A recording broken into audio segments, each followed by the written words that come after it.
অন্তর্বর্তীকালীন সরকারকে দায়িত্ব এড়াতে পারে বা সেই অংশ হিসাবে সরকার অংশ হিসাবে আপনি কি তাদের এড়াতে পারেন?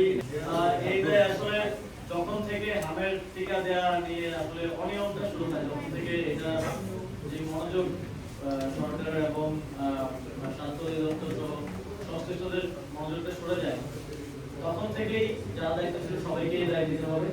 এটা আওয়ামী লীগ যে সময় থেকে শুরু হয়েছে, আওয়ামী লীগ অন্তর্বর্তীকালীন সরকারের সময় যারা দায়িত্বে ছিলেন তাদের এবং বিএনপি সরকারের সময় যারা এখন দায়িত্বে আছেন সকলকে দিতে হবে। তবে আরো স্পেসিফিকলি আমার মনে হয় যে এটা নিয়ে তদন্ত প্রয়োজন এবং অনেক ক্ষেত্রে হয় কি এই যে একটা টিকা নিয়মিত 10-15টা মতো টিকা নিয়মিত দিতে হয়।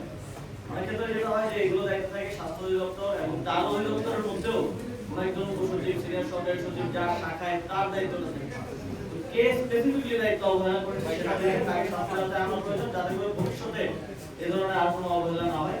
আর দ্বিতীয়ত সাউথ কোরিয়াতে আমি ইউনেস্কো এফিসিএসি এর একটা হিউম্যান রাইটস ইন সিটিজ ফোরামের একটা সম্মেলন আছে মানবাধিকার বিষয়ক, সেটাতে অংশগ্রহণ করতে যাচ্ছি। সেখানে একই সাথে আমি সাউথ কোরিয়ার যে 18ই